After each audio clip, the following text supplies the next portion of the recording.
suis vraiment content de pouvoir être parmi vous de nouveau. Je dirais même que je suis content de pouvoir venir vous déranger à nouveau. Parce que c'est comme ma spécialité un peu de déranger les gens. Pas que j'aime déranger, mais c'est parce que, comme je dis souvent, ce livre, il est dérangeant. C'est un Dieu 3 fois saint qui se présente à nous des pécheurs. Si tu lis cette parole et tu n'es pas tranché dans l'âme et l'esprit, si tu n'es pas affecté par le fait que tu lis la Bible, je dirais que tu ne la lis pas comme il faut. Parce que c'est fait pour nous déranger. Tu lis ses commandements, tu lis sur le péché, tu lis sur un Dieu saint, c'est supposé t'affecter, ça. Et je dirais encore plus sur le sujet que j'ai pour vous, la personne de Dieu.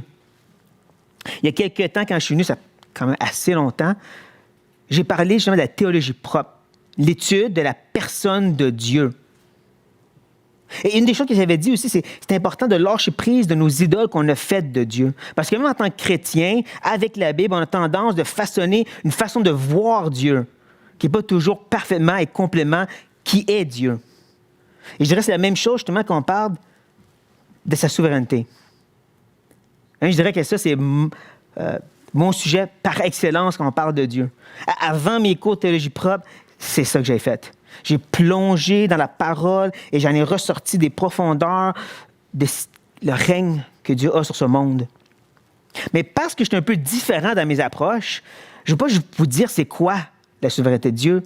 À la place, ce que j'aimerais faire, c'est plus attaquer les 3 mythes ou fausses conceptions qu'on peut se faire de la souveraineté de Dieu. Comme par exemple, Dieu s'occupe des petites choses, puis Dieu s'occupe des grandes choses, et il nous laisse le choix pour les petites choses. Deuxièmement, le fameux libre arbitre. Alors ça sonne un petit peu mal. Tu dis que c'est un mythe. Attendez, vous écoutez le 3e. Le mal ne vient pas de Dieu. Oh! OK, avant de me lapider, laissez-moi m'expliquer. Et vous allez voir au fur et à mesure qu'on avance, qu'est-ce que j'essaie de dire ici. Mais on va justement commencer avec cette notion que j'ai souvent entendue. Dieu a pris les grandes décisions pour l'existence, qui va être roi ou qui tu vas marier, mais tout le reste, il nous laisse le choix. Voici ce que la Bible dit. Proverbe 21:1 nous dit « Le cœur du roi est un courant d'eau dans la main de l'Éternel. Il incline partout où il veut. » Ça semble comme s'il l'incline partout où il veut. Ça semble être détaillé, ça. Là, si on dit « Oui, ça, c'est les rois, sont importants », ben, il dit aussi dans le Proverbe, chapitre 16, verset 9, « Le cœur de l'homme médite sa voie, mais c'est l'Éternel qui dirige ses pas. » Ça semble détaillé, ce n'est pas. J'arrive pas d'en faire depuis tantôt, vers la droite, vers la gauche. Je peux-tu pousser au point de dire que chacun de ces pas-là vient de Dieu? Ou est-ce que je pousse trop loin?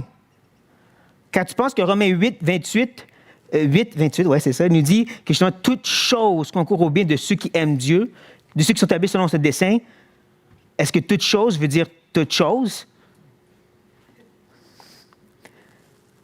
Justement, c'est là qu'on peut avoir cette difficulté d'accepter cette idée que les détails ne seraient pas importants pour Dieu, mais je dirais, réfléchis pour vous-même, dans la vie de tous les jours.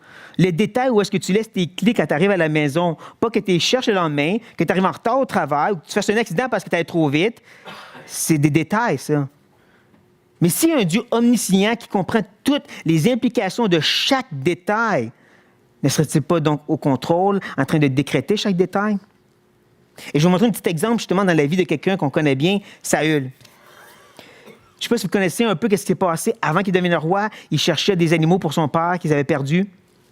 Et après 3 jours, il décide, je suis mieux de retourner vers mon père, il me cherche peut-être. Et c'est là que le serviteur, il a une bulle d'air dans la tête, puis il dit, « Il me semble qu'il y a un prophète pas loin qu'on pourrait aller voir. » Déjà, c'est fascinant que le chemin qu'ils ont pris fait en sorte qu'ils se rapprochaient du prophète à place de s'éloigner du prophète. Détail, ça. Mais Saül résiste au début, puis il dit, on n'a rien pour lui donner, parce que dans ce temps-là, il faut le payer pour consulter Dieu. Et justement, je me rappelle que j'ai de l'argent, qui est assez intéressant quand tu penses qu'un serviteur, c'est quelqu'un qui se vend à quelqu'un pour être un esclave. Je n'ai plus d'argent, je travaille pour mes dettes. Mais lui, il avait de l'argent pour une raison X. Ça convainc Saül. Et ils arrivent à la ville, mais c'est le lendemain seulement qu'il retrouve une femme qui lui dit « Ah oui, justement, Samuel doit monter au lieu pour le sacrifice. » Et à ce moment-là, Samuel passe. Et voici ce que Dieu lui dit. Bon, je compte. Bon. Or, un jour avant l'arrivée de Saül, l'Éternel avait averti Samuel en disant, « Demain, à cette heure, je t'enverrai un homme du pays de Benjamin, et tu loindras pour chef de mon peuple d'Israël. » Je vais arrêter ici. Intéressant qu'il dit demain à 7 heures. Il ne dit pas demain à quelque part dans la journée comme un plombier. Hein? J'arrive à 6 heures du matin, 6 heures du soir. Non, il a dit vraiment à 7 heures que je te parle, il va arriver devant toi. Il dit vraiment je te l'enverrai, pas il va arriver par hasard. Pensez à tous les détails que j'ai mentionnés qui ont fait en sorte que Saül se trouve devant Samuel à 7 heures. Et Dieu dit ça, c'est moi qui l'ai amené là. Y avait-tu des détails insignifiants dans ça? Moi, j'ose dire que non. Et je pense qu'il y a des gens, justement, ce matin, qui disaient la même chose. Il n'y a pas de détails pour Dieu insignifiants. Tout est de lui. Et c'est là qu'il faut pousser ça encore plus loin. Aller à la conclusion logique. Si Dieu s'occupe de chaque détail, ça veut dire que la volonté de Saül, la volonté du serviteur, de la femme, de Samuel, était aussi impliquée dans ça. Et c'est là que j'arrive au fameux libre arbitre. Et c'est là que je vais vous laisser un petit peu penser à ça pendant que je prends une gorgée.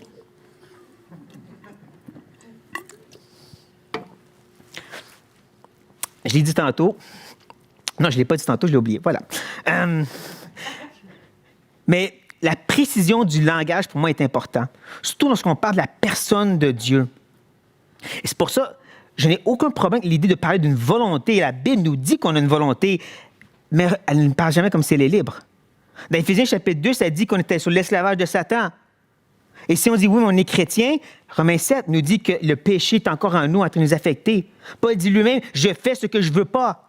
Ça a-tu l'air comme si sa volonté est affectée ici? Comme si, justement, il fait ce qu'il veut?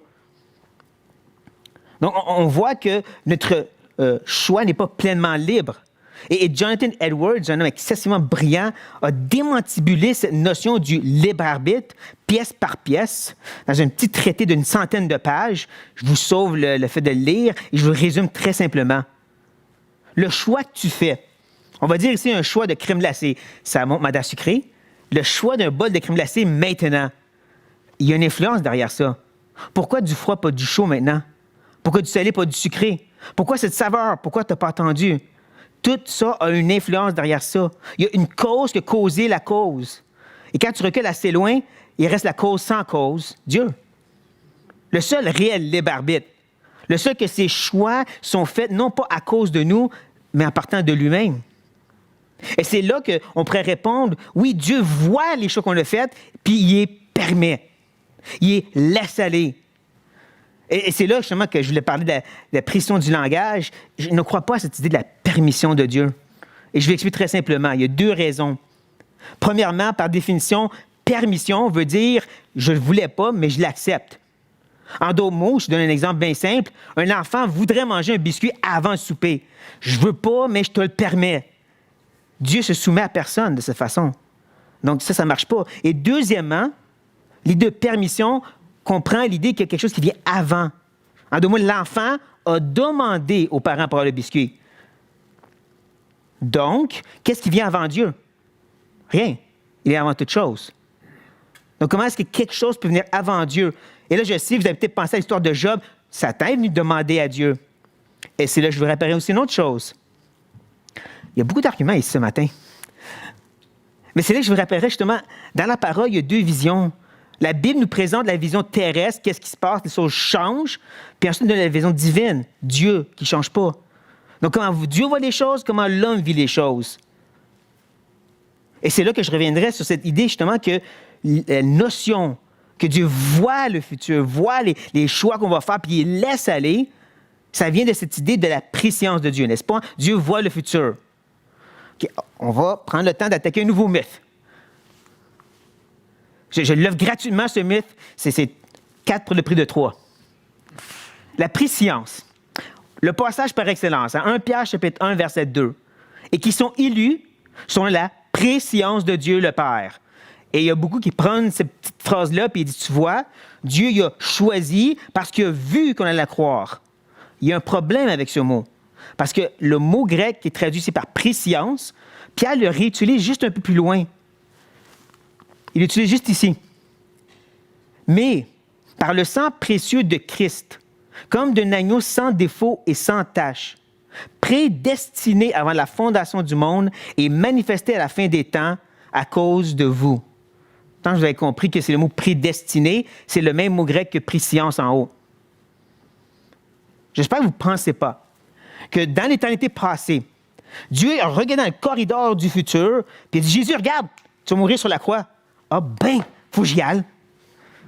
Non, c'est ridicule, ce n'est pas ce qui s'est passé. On sait ce que la Bible enseigne. Que le Père, le Fils et le Saint-Esprit ont pris une décision que Christ allait mourir sur la croix pour la rédemption de lui-même, pas à cause de nous. Donc, préscience, c'est rattaché à la prédestination. En d'autres, Dieu connaît le futur parce que c'est lui qui l'a décidé. Et je donne un exemple très banal.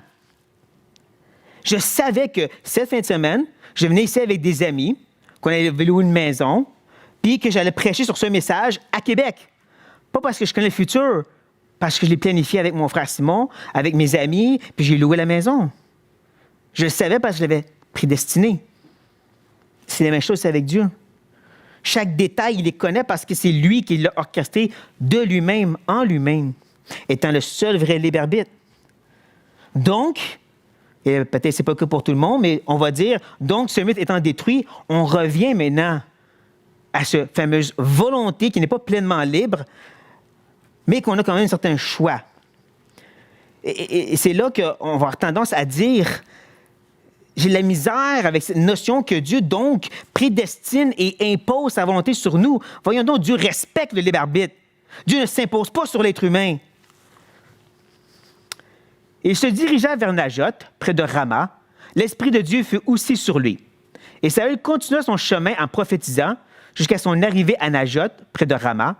Il ôta ses vêtements, et il prophétisait aussi devant Samuel. Il se jetait nu par terre toute cette journée-là et toute la nuit.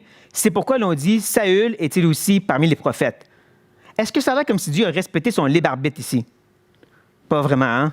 Ça a l'air comme si Dieu a fait qu'est-ce qu'il voulait avec cet homme.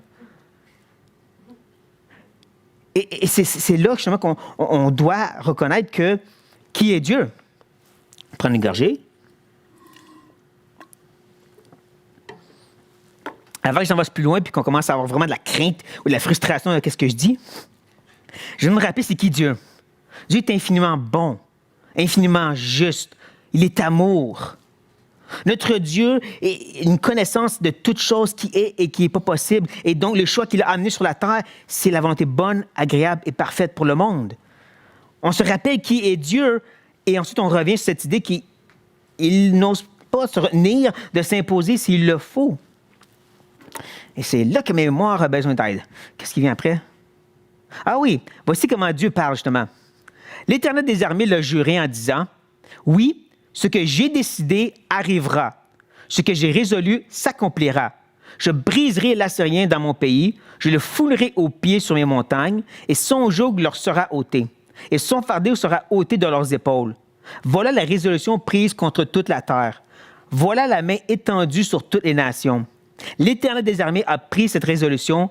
Qui s'y opposera? Sa main est étendue. Qui la détournera? » Nous, on dit, Dieu ne ferait jamais ça, s'imposer sur notre volonté. Dieu dit, moi, je fais ce que je veux. En se rappelant qui est Dieu, premièrement, puis en revenant sur, je fais ce que je veux. Quand il parle de frapper les Assyriens, là, il parle de faire ça par un autre peuple qu'il va envoyer pour faire ça. En deux mots, il va pousser d'autres volontés à faire sa volonté. Puis si on parle des Assyriens, les Assyriens, Dieu dit d'eux autres, c'était un outil entre mes mains par lequel j'ai châtié des nations. En deux mots, j'ai fait ce que je voulais avec eux. Et en même temps, il dit, mais vous avez fait le mal que vous vouliez. C'est là que la Bible elle crée une zone grise qu'elle n'explique pas comment est-ce que Dieu agit sur nous et comment est-ce que nous, on agit volontairement. Mais elle le dit. Puis elle dit, c'est comme ça. Même que, dans 2 Chroniques 15:6, elle dit, on se heurtait peuple contre peuple, ville contre ville, parce que Dieu les agitait par toutes sortes d'angoisses. Donc, Dieu travaillait quelque chose en eux, puis il voulait faire la guerre. On a une histoire similaire aussi avec Moïse, un petit peu avant qu'il rentre dans la terre promise, avant qu'il meure lui-même. Lorsque Dieu lui avait dit, je veux que Tal, massacrer, si vous voulez, anéantir le peuple de Moab et le roi Bassan. Mais Moïse, lui, avait une autre idée. On va aller par la paix, passer à travers le pays. Et ça nous dit que Dieu a travaillé le cœur de Bassan au point qu'il est sorti pour faire la guerre et Moïse a dû l'exterminer. Parce que ce que Dieu voulait, il l'a eu. Donc, on voit qu'il y a une sorte de synergie entre Dieu qui amène sa volonté et notre volonté et on fait quand même qu'est-ce qu'on veut. Et c'est là que je vais vous donner un exemple encore plus clair et je vais faire tourner, pour vous garder un peu réveillé, aller dans Romains chapitre 9. Un peu plate d'entendre quelqu'un parler tout le long. Donc, tournez dans Romains chapitre 9.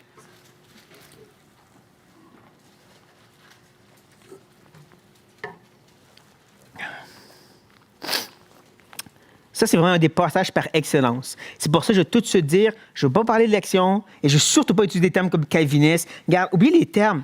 Regardez le texte. Regardez juste le texte à la place. Ça doit être quelque chose qui a rapport avec l'Église, c'est ça?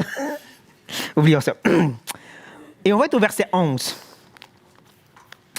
Donc, 9, 11 nous dit, « Car quoique les enfants ne fussent pas encore nés et qu'ils n'eussent fait ni bien ni mal, afin que le dessein d'élection de Dieu subsistât, sans dépendre des œuvres, et par la seule volonté de celui qui appelle, il fut dit à Rebecca, l'aîné sera assujetti au plus jeune, selon qu'il est écrit, j'ai aimé Jacob et j'ai haï Ésaü. Et ici, encore ici, je prends une parenthèse, beaucoup vont chercher à raisonner qu'est-ce qu'on vient juste de lire. Ben, c'est parce qu'ils savaient que Ésaü serait méchant. Pourtant, Paul prend le temps, dans le verset 11, de répéter de deux façons. Ça n'a pas rapport avec ce qu'elle a à faire. Ça a rapport avec le fait que Dieu a choisi ça, point. Dieu il a décidé, j'aime Jacob, j'haïs Ésaü. Et nous, quand on lit ça, on est supposé dire, c'est pas juste. Pourquoi je dis ça? Verset 14. Que dirions-nous donc? Y a-t-il en Dieu de l'injustice? Tu lis ce passage, puis tu es supposé te dire, c'est pas juste qu'il choisit d'aimer un, puis il choisit d'haïr l'autre. Mais c'est là aussi que Paul répond, loin de là. Et on va sauter l'histoire de Pharaon pour tout de suite. Puis on va aller au verset 19. Parce que c'est un peu la réponse qu'on va avoir. Tu me diras, pourquoi blâme-t-il encore? Car qui est-ce qui résiste à sa volonté? Là, Martin, de la façon que tu parles, tu es rendu au point où tu es en train de dire que c'est Dieu qui s'impose sur moi, donc c'est plus de ma faute. Voici la réponse maintenant au verset 20. Ô homme, toi plutôt, qui es-tu pour contester avec Dieu? Le vase d'argile, comme ça que Dieu nous appelle, le vase d'argile, dira-t-il à celui qui l'a formé, pourquoi m'as-tu fait ici? En deux mots, t'es qui pour dire quoi que ce soit à Dieu? En se rappelant qui est Dieu. Parce que je sais qu'un langage comme ça, ça dérange les petites natures de nos jours qui aiment se faire flatter puis dire Dieu t'aime. Et oui, bien sûr, Dieu est amour et il nous aime. Mais n'empêche qu'il dit aussi, tu es un vase d'argile et je fais de toi ce que je veux pour ma gloire. Donc, cette idée d'un libre arbitre, un petit peu une défaillance, et cette notion que Dieu amène sa volonté à travers notre volonté, ne devrait pas nous troubler quand tu réalises qui est Dieu et quand tu vois ce qui est écrit ici. Ah, et là, ceci, ça mène donc à une autre conclusion logique. Parce que si ceci inclut notre volonté, ça inclut aussi le mal qu'on fait. Donc, le mal ne vient pas de Dieu. Je vais vraiment mieux expliquer cette phrase. Attendez, je vais demander de ne pas me lapider, s'il vous plaît. Mais Isaïe 63, 17, voici comment il parle. Il dit, « Pourquoi, ô Éternel, nous fais-tu errer loin de tes voies et endurcis-tu notre cœur contre ta crainte? Reviens pour l'amour de tes serviteurs, des tribus de ton héritage. » Et je sais qu'en lisant ça, on dirait, on s'imaginerait, c'est Isaïe qui parle de sa chair. Il pense que c'est Dieu qui l'endurcit. Il pense que c'est la faute de Dieu, mais c'est sa faute à lui. On est dans le texte, justement, dans Romains 9, nous autres. On va relire l'histoire de Pharaon maintenant, verset 15. Car il dit à Moïse, « Je ferai miséricorde à qui je fais miséricorde, et j'aurai compassion de qui j'ai compassion. Ainsi donc, cela ne dépend ni de celui qui veut, ça c'est nous autres, ni de celui qui court, c'est nous autres, mais de Dieu qui fait miséricorde. Car l'Écriture dit à Pharaon, « Je t'ai suscité à dessein, pour montrer en toi ma puissance, et afin que mon nom soit publié par toute la terre. Ainsi, il fait miséricorde à qui il veut, et il endurcit qui il veut. » On va revenir sur la partie endurcie dans une seconde. Parce que l'histoire de Pharaon aussi est dérangeante. Il y en a qui vont répondre en disant, Pharaon a endurci son cœur en premier, et ensuite, Dieu l'a endurci. Il y a un problème avec ça. Parce qu'avant toute cette histoire, Dieu dit à Moïse, « Je vais endurcir son cœur. » Et juste en cas tu as encore la misère, Paul nous dit qu'avant l'éternité passée, Dieu avait décidé, il y avait un plan qu'il avait établi pour la vie de Pharaon. Il allait guider sa jeunesse, guider sa vie adulte, arranger le tout pour que lorsqu'il arrive devant Moïse et que Moïse dit « Laisse aller mon peuple, ainsi parle l'Éternel », son cœur s'endurcit. Et que plus que Dieu fait des plaies, plus que son cœur va s'endurcir. Parce que Dieu l'a suscité à dessein. Il l'a établi comme ça pour se glorifier. Et ça inclut, comme je dis, le mal. Et c'est là que je ferai bien attention avec ma phrase. Dieu n'est pas l'auteur du péché, mais il est initiateur des mal. Oh, on dépacte un peu plus ceci. On va faire avec la parole. Si je ne me trompe pas. Ah oui. Voici ce que Dieu dit dans Ésaïe 45, 7. Moi qui ai formé la lumière et qui ai créé les ténèbres, qui fait la prospérité et qui crée le malheur. Moi, l'Éternel, j'ai fait toutes ces choses. C'est possible dans votre traduction, ça dit qui crée la calamité, qui nous fait penser que c'est juste les catastrophes naturelles que Dieu veut dire. Non. Parce que le mot hébreu ici, malheur, c'est le mot ra'a, qui veut dire le mal dans tous les sens possibles, incluant le mal moral. Oh! Bien sûr, Dieu n'est pas en train de dire « je suis l'auteur du péché », parce qu'il se contredirait. En Dieu, il n'y a pas de mal.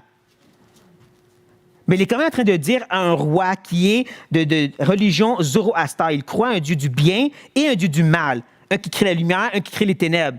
Il dit non, il y a un créateur, c'est moi. Mais pas moi, là. Mais il y a un créateur, il leur dit. Mais en même temps, il est ici en train de lui faire comprendre, même ces réalités du mal, c'est moi. Pas parce que Dieu fait le mal en soi, parce qu'on, je répète encore, infiniment bon, infiniment juste, mais aussi prédestinateur de toutes choses, qui inclut justement les choses du mal. Je donne deux petites images, peut-être un peu bizarres. Permettez-moi de les utiliser quand même. Merci. Il n'y a pas d'opposition. OK. Disons que la réalité du monde, c'est Dieu qui a mis plein de petits dominos debout pour les faire tomber. Vous savez de quoi je parle? Non? Oui? Bon, OK. Il a vraiment installé le tout pour que ça soit le monde comme lui le veut. Il a même mis un petit peu plus de poids d'un côté puis de l'autre pour qu'ils tombent exactement comme lui veut. Et là, il donne les pichenottes pour les faire partir. Mais chaque domino tombe comme lui veut. Parce que le domino, il fait selon sa volonté. Ou si vous préférez une autre illustration, Dieu a arrangé les circonstances pour qu'il y ait la lumière et les ténèbres. Et là, il fait un light show à sa gloire. Donc, ça inclut aussi le fait qu'il joue avec les ténèbres. Il initie ce qu'il y a à faire. C'est là que nous, ça devient plus troublant, mais que Dieu, lui, ne s'excuse pas de dire justement des choses comme ça. Et je dirais que Joseph a bien compris. Devant ses frères, il leur dit, « Vous aviez pensé du mal contre moi, Dieu l'a pensé en bien, pour faire comme il est aujourd'hui, afin de conserver la vie à un grand peuple. » Encore, certaines traductions vont dire, « Dieu l'a tourné en bien. » Le mot hébreu, c'est exactement le même que l'autre d'avant, « penser ». Voici comment Joseph a essayé de l'expliquer. Dans l'éternité passée, Dieu avait un plan pour préserver la nation d'Israël et me préparer aussi. Et dans ça incluait le fait qu'elle allait avoir des méchants frères que je voulais, qu'elle me vende, une femme qui allait me tenter, son mari qui allait le croire, un gars qui allait m'oublier. Finalement, je suis levé haut et par ça, vous êtes préservés. Dans ça, vous avez choisi de faire le mal. Elle a choisi de faire le mal. Le mari a choisi de l'écouter, et ainsi de suite, ainsi de suite. Mais en même temps, Joseph recule et dit, Dieu a tout planifié ça avec le mal. Voici qu'est-ce qui est encore plus dérangeant. J'ai entendu ça cette semaine, puis il faut que je l'ajoute au message. Merci Seigneur. La Bible ne dit jamais d'où vient le mal. Je ne parle pas du péché. On l'a, la Genèse. Je parle du mal en soi. Comment est-ce qu'un homme qui a été créé parfaitement bon, Adam, qui en lui n'a pas de nature pécheresse, aucune inclinaison pour la rébellion, écoute le serpent finalement puis prend le fruit? Comment est-ce qu'un ange de lumière, parmi tous les autres anges de lumière, décide de se rebeller? Pas Michael, pas Gabriel. Non, c'est vraiment Lucifer seulement qui le fait. Comment est-ce que ce mal a pu activer en lui? C'est pas juste un libre arbitre qui a fait ça. Il y avait tout le libre arbitre des anges, si vous voulez dire comme ça. Même chose pour Adam.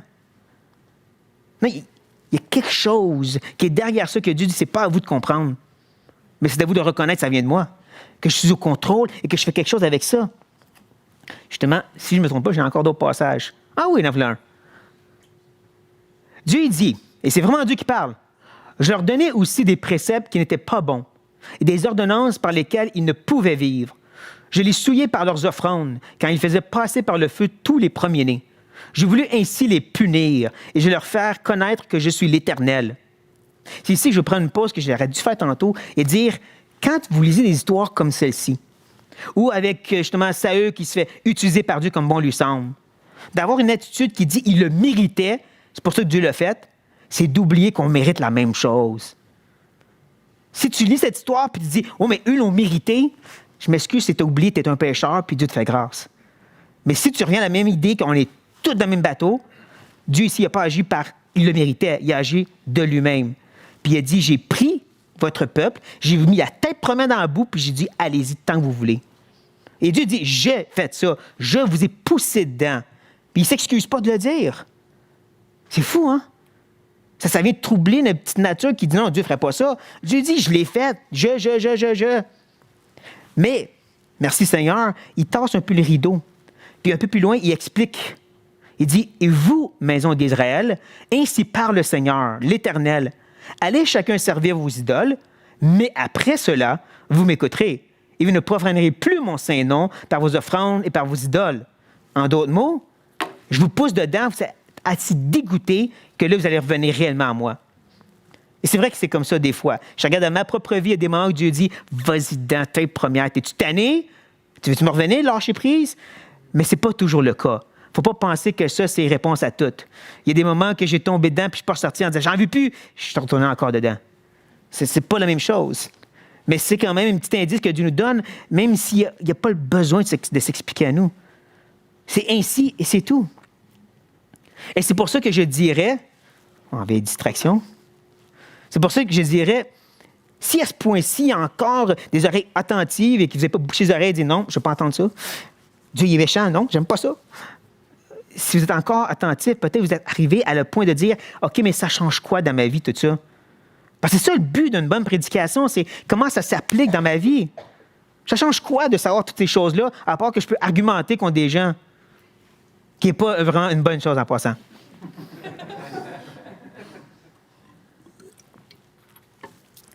Donc, je vais vous donner 3, je dirais, applications que le Seigneur m'a mis à cœur. Et la première, je trouve la plus importante, ça ramène nos regards vers Dieu. On vit tellement d'une société chrétienne moderne qui est centrée sur l'homme. L'Église, c'est pour nous. La Bible, c'est Dieu qui nous donne des promesses. Non. L'Église, c'est l'épouse de Jésus-Christ. La Bible, c'est Dieu qui se révèle à nous et qui nous dit comment il est bon et merveilleux et qu'on devrait l'adorer. La création n'a pas été faite pour qu'on puisse prendre plaisir. Elle a été faite par Dieu. Quelqu'un veut m'aider? Merci, pour Dieu. C'est tout pour lui. Et dans ça, donc, notre plus grande joie, c'est qu'on revient à lui, pour sa gloire. Donc, des telles vérités nous ramènent à dire, regarde, mes détails, mes choix, et même le mal que je fais, c'est pour sa gloire. Et là, ça m'amène à un autre. Deuxièmement, c'est sécurisant, ça. Si vous êtes un peu comme moi, je l'ai été pendant longtemps, il y a cette crainte de dire, je suis dans la volonté de Dieu? J'ai-tu pris la bonne décision? J'ai-tu marié la bonne personne? Et c'est là que quand tu prends cette vérité des détails, cette vérité que Dieu est tout prédestiné avant que ça existe, que tout est en Dieu, ça enlève toutes ces craintes-là. Tu ne peux jamais être hors de la volonté de Dieu, tu peux juste accomplir la volonté de Dieu. Même par tes erreurs. Bien sûr, tes erreurs t'amènent à apprendre, c'est ça le but. Oups, la prochaine fois, je vais peut-être consulter Dieu avant d'agir. Peut-être la prochaine fois, je vais comprendre qu'il y a quelque chose dans mon cœur. Oui, Seigneur, montre-moi qu'est-ce que tu veux. Donne-moi ce que je veux. Et là, oui, bien sûr, Dieu te donne qu'est-ce que tu veux. Je comprends pas. Ouais, c'était ton cœur. Mais en même temps, tu te reposes en disant, c'était pas méchant ce que Dieu a fait. C'était pour mon bien, il a retiré quelque chose de ton cœur qui n'aurait pas pu sans te donner ce que tu voulais à ce moment-là. Comme on l'a vu ici. Bien, c'était là, en tout cas, vous vous rappelez. Mais c'est ça, je dis, c'est sécurisant. Et c'est là aussi le danger de dire, bien, si le mal que je fais, ça vient de Dieu, dans un sens, si mes erreurs, c'est de Dieu, et si c'est Dieu qui fait tout en moi ce qu'il veut, j'ai rien à faire. J'ai même pas besoin de me forcer. Et c'est là, je dirais, si c'est comme ça que tu penses, ton problème est avec ton cœur, pas avec la doctrine que j'ai pointée. C'est un peu comme Paul dans Romains, lorsqu'il présente la grâce. Puis il dit que là, le péché abonde, la grâce. Et ensuite, il s'attend que les gens vont argumenter puis dire, donc on peut pécher tant qu'on veut. Non, tu n'as pas compris la grâce, donc. C'est ce que Paul leur dit, en paraphrase québécois Martin. Mais c'est ça. Si tu entends des vérités comme ça et tu vois dans ça une attitude de lâcher prise, c'est pas ma faute, tu n'as pas compris qu'est-ce que je suis en train de présenter. Tu n'as pas compris qu'est-ce que Dieu est en train de dire sur lui-même. Mais si en place tu trouves un repos, une paix dans ça, dans toutes tes décisions et tes questions, t'assurer à quel point il n'y a pas de détails, même le mal qui n'est pas au contrôle de Dieu et qui n'est pas initié par Dieu, tu as trouver une paix dans ça. Et en même temps, et dernièrement, c'est supposé t'humilier un peu. C'est supposé justement te rappeler que toute mauvaise attitude, toute frustration contre les circonstances, contre dérangement contre les gens, c'est ultimement contre Dieu. Parce que c'est Dieu qui les a mis là. Tu sais, les BC qui te coupent dans le trafic, là, c'est Dieu qui l'a envoyé là. T'es fâché contre Dieu. Mais c'est vrai, hein? Et c'est vrai qu'on a de la misère avec ça. On n'aime pas les circonstances, on se fâche, puis on dit, c'est pas... Oui, c'est les pires. Parce que contre Dieu, tu dis que tu n'as pas fait la bonne chose.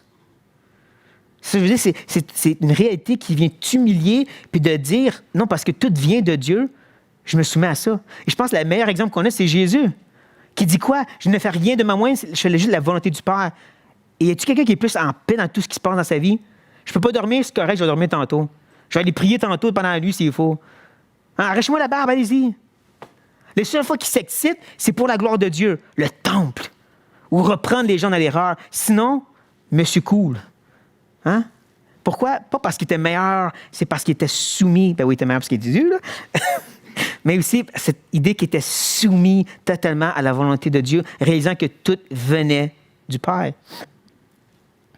Et je sais que peut-être à ce point-ci, c'est pas encore assez palpable. Et donc, j'ai un peu lutté avec est-ce que je devrais ou non, mais de vous donner un exemple plus clair dans la vie de quelqu'un mis. Je voulais pas nécessairement le faire juste parce qu'un message centré sur Dieu qui se termine par Martin, merci, ça semble pas trop correct. C'est vrai. Et c'est pour ça que j'espère que ce que je vais partager, c'est plus, voici comment la souveraineté de Dieu, comme je l'ai présenté, a impacté ma vie. Donc, j'espère que c'est plus ça que vous allez entendre. Mais il y en a ici qui le savent. Dès toute ma jeunesse, ça a été opération par-dessus opération, douleur par-dessus douleur. Mon adolescence, ça a été du rejet total et donc de me refermer sur moi-même dans ma petite bulle de souffrance. Et je dirais que c'est là, cette bulle que Dieu a établie, qui est venu me rencontrer. C'est là qu'il est venu se faire connaître quand il n'y avait personne dans ma vie, tout ce qu'il y avait, c'était Dieu. Et c'est là aussi qu'il a vraiment produit fruit d'une relation de prière. Wow! Parce qu'il n'y avait personne à qui parler, tu parles avec Dieu. Pas besoin de faire en prendre sur la prière, c'est juste venu parce qu'il n'y avait personne d'autre à qui parler. Ça, c'est Dieu qui avait tout orchestré ça. Parce qu'il est le maître prédestinateur. Mais en même temps, ma vie chrétienne, là, la première moitié, les 12 premières années, c'est le péché jusqu'ici, honnêtement. La seule chose que je n'ai pas touchée, c'est la drogue. Tout le reste, là, jusqu'ici. Et habituellement, quand quelqu'un qui est comme ça dans la vie chrétienne, il ne reste pas longtemps dans l'Église. Hein? Tu t'en vas dans le monde, comme on dit souvent. Sauf que le Seigneur m'a gardé dans l'Église et même m'a impliqué de plus en plus en plus. Il a développé mes dons. C'est pas normal. Non, c'est Dieu. C'est comme ça qu'il opère. Et là, il est arrivé au moment de tout briser puis dire, tu te débarrasses de tout. Il a tout bien organisé les choses pour qu'il arrive au moment où lorsqu'il agit, là, je suis prêt à dire oui. Et c'est aussi là que j'ai rencontré quelqu'un. Et dans l'espace d'une année, un ami est devenu une femme. Et je dirais aussi qu'il y a un sens que Dieu m'a vraiment voilé sur qui était cette personne, même s'il me partageait comment elle avait souffert dans son passé. C'est juste les premières semaines de mariage que j'ai réalisé, wow, dans quoi je me suis embarqué. 3 semaines après notre mariage, elle m'a écrit une belle lettre en disant « Je ne pourrais jamais vraiment t'aimer quand tu veux t'aimer. Parce que je ne sais pas c'est quoi l'amour. » Donc, où est-ce que la plupart du monde dirait « Ben, tu sais, je peux aller voir ailleurs. Hein, je veux dire, clairement, ça ne marchera pas. » Je ne vais pas rester parce que je suis tellement un bon gars. Parce que c'est Dieu qui me donnait ce sens de l'obligation qui disait « Tu t'engages à l'aimer. » Ça vient de Dieu, pas de l'homme. Et donc, même si je voyais tout ce qui se passait dans sa vie, même si je voyais toute la destruction que Dieu causait, que Dieu permettait, si vous voulez, pour maintenant, il n'y a pas eu de découragement. Non, au contraire, à travers ça, je suis en train de plonger dans ces vérités. Et c'est comme si Dieu me disait, tu crois ça? Tu prêches même ça? Faut que tu le vives maintenant, mon ami. Tu ne peux pas regarder les circonstances et être fâché contre la façon qu'elle agit. Tu ne peux pas faire comme beaucoup de gens qui vont critiquer, qui vont juger, ou qui vont donner toutes sortes de façons pour régler le problème. Faut que tu regardes plus loin qu'elle. Tu vois que moi, je suis derrière ça, puis j'essaie de t'apprendre des leçons. J'essaie de te forger une façon. Il faut que tu te soumettes. Et je vous dis ça, je ne me suis pas soumis facilement pendant des années. Hein? Je me suis battu beaucoup contre ce que Dieu faisait. Le problème, comme vous le savez, c'est que Dieu gagne toujours. Amen, exactement. Et même à ce moment où est-ce qu'elle a mis fin à sa vie, où est-ce que, dans toute la logique, tu devrais péter, juste briser en morceaux, j'avais une paix. Mais pas une paix momentanée, Dieu me donne la grâce. C'est comme si ces vérités étaient tellement imbibées en moi. C'est l'Éternel a donné, l'Éternel a enlevé, béni soit l'Éternel. Vraiment. En même temps, à ce moment-là, le Seigneur avait décidé, c'est le temps de faire face à quelque chose que j'ai gardé loin de toi pour quelque temps. Parce que une des façons que j'avais appris à faire face à tout ça, c'est le refoulement stoïque. Tu l'envales, tu laisses passer dessus, puis tu avances, puis c'est tout. Et ça l'avait aidé d'avoir quelqu'un à prendre soin, de pouvoir oublier qu'est-ce que tu vis, parce qu'il y a quelqu'un là qui souffre plus. Mais quand tu enlèves, ça t'explose en pleine face. Et c'est comme le Seigneur il a dit, là, c'est le temps, quand je vais prendre tout ce que tu as, tout ce que tu as vécu, puis tu vas dealer avec là. Je vais vous dire, et j'espère ne pas faire trop de vagues d'émotions, mais c'est à ce moment-là aussi que la vie n'avait absolument aucune raison d'être pour moi. C'est à ce moment-là où vraiment, je n'avais plus rien à moi pour vivre. Et jour après jour, en allant travailler, voir le train de banlieue arriver, tout ce que je voulais faire, c'est tomber. Honnêtement, c'était comme, j'en finis là. Je ne vais pas continuer. Et qu'est-ce qui m'a gardé? C'est la crainte, la souveraineté de Dieu. Pas plus que ça. J'avais rien en moi, c'était pas que j'étais fort, c'est que j'avais peur de Dieu. Il y avait une illogique en moi qui disait, si Dieu ne veut pas, et je suis sûr qu'il ne veut pas, ça ne va pas marcher ce train-là. C'est illogique parce que le train, à la vitesse qui arrivait, les gens meurent à 100%. Mais il y a quelque chose en moi qui disait, Dieu ne veut pas, ça ne va pas marcher. Et Dieu peut faire qu'est-ce qu'il veut avec le temps, la réalité. C'est cette crainte qui m'a gardé et c'est aussi cette réalité qui m'a dit, je commence à comprendre que tu sais qu'est-ce que tu fais. C'est drôle à dire, ça a pris 10 ans, pas si peu. Et de dire, OK, Seigneur, continue à me briser. Continue à faire ce que tu as à faire parce que je veux que tu gagnes. Je commence à comprendre maintenant que tu as raison. Parce que j'ai appliqué ces vérités-là, puis je serais les vivre. Et là, maintenant, je peux regarder dans ma vie puis voir des circonstances où, OK, c'est pour ça que j'ai vécu ça. C'est pour ça que j'ai vécu ça. Là, je comprends. Maintenant, je suis en train d'aider cette personne. C'est remarquable de pouvoir voir ces petits morceaux de rideau tassés par le Seigneur puis dire, là, tu comprends pourquoi ça. Là, pourquoi ça. Et je crois qu'il y a peut-être des gens dans la salle qui se disent, ouais, mais moi, j'ai pas de rideau tassé, je vois juste la souffrance qui arrive dans ma vie. Et c'est là que je dis, attendez, faites confiance à Dieu. Parce que je veux vous dire, de personne, il sait qu'est-ce qu'il fait. Il faut que je lui donne le temps. Sur cette note que j'aimerais prier.